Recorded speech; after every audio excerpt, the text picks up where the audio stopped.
অনেকটা আকস্মিকভাবে ইরানের উপর বড় ধরনের হামলা চালিয়ে দেশটির সামরিক বাহিনীর প্রধান সহ শীর্ষ কয়েকজন পরমাণু বিজ্ঞানীকে হত্যা করেছে ইসরায়েল। এমন আকস্মিক হামলা আর প্রাণহানি স্তব্ধ করে দিয়েছে ইরানের মানুষকে। পাল্টা হামলা চালিয়েছে ইরান, কিন্তু ইসরায়েল যেভাবে নিখুঁত নিশানায় টার্গেট করে হত্যা করেছে তা নিয়ে রীতিমতো বিস্মিত পুরো বিশ্ব।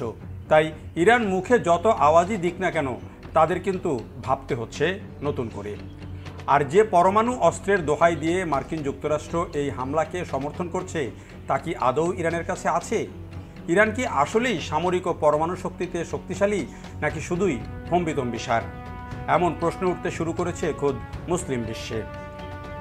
তাই আজকের প্রতিবেদনে আমরা জানব ইসরায়েল আর ইরানের সামরিক সক্ষমতায় কে এগিয়ে, সেই বিষয়গুলো। সামরিক সক্ষমতায় শীর্ষে থাকা দেশগুলোর মধ্যে র্যাঙ্কিংয়ে ইরানের অবস্থান 14তম আর ইসরায়েলের অবস্থান 17তম। অর্থাৎ সার্বিকভাবে যে সামরিক সক্ষমতায় ইরান 3 ধাপ এগিয়ে। প্রতিরক্ষা খাতে ইরান ও ইসরায়েল দুই দেশই প্রচুর অর্থ ব্যয় করে, তবে বাৎসরিক সামরিক বাজেটে ইরানের তুলনায় ইসরায়েলের ব্যয় দ্বিগুণেরও বেশি।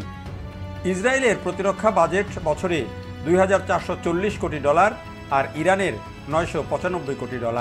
এই র্যাঙ্কিংয়ে 145টি দেশের মধ্যে ইরান 33তম আর ইসরায়েল 19তম অবস্থানে রয়েছে। গ্লোবাল ফায়ার পাওয়ার জানাচ্ছে, সৈন্য সংখ্যার হিসেবে ইসরায়েলের চেয়ে এগিয়ে আছে ইরান।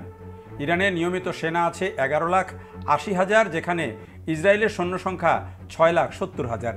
এর মধ্যে ইরানের রিজার্ভ সৈন্য সংখ্যা 3.5 লাখ আর ইসরায়েলের রিজার্ভ সেনা আছে 4,65,000। ইরানের মোট সামরিক বিমানের সংখ্যা 551টি আর ইসরায়েলের আছে 612টি। এর মধ্যে ইরানের যুদ্ধবিমান আছে 186টি আর ইসরায়েলের যুদ্ধবিমান আছে 241টি। ইরানের অ্যাটাকিং বিমান সংখ্যা 23টি, যেখানে ইসরায়েলের আছে 39টি। ইরানের পরিবহন বিমান সংখ্যা 86টি, ইসরায়েলের আছে 12টি। ইরানের প্রশিক্ষণ বিমান সংখ্যা 102টি আর ইসরায়েলের আছে 155টি। গ্লোবাল ফায়ার পাওয়ারের পরিসংখ্যান অনুযায়ী ইরানের হেলিকপ্টার আছে 129টি, আজ ইসরায়েলের কাছে 146টি। 48টি অ্যাটাক হেলিকপ্টার নিয়ে ইরানের চেয়ে শক্তিশালী ইসরায়েল। ইরানের অ্যাটাক হেলিকপ্টারের সংখ্যা 13টি। গ্লোবাল ফায়ার পাওয়ার এর তথ্য অনুযায়ী ট্যাঙ্ক ও সাজোয়াজানের দিক থেকে ইসরায়েলের চাইতে এগিয়ে আছে ইরান। ইসরায়েলের ট্যাঙ্ক আছে 1370টি, ইরানের আছে 1996টি।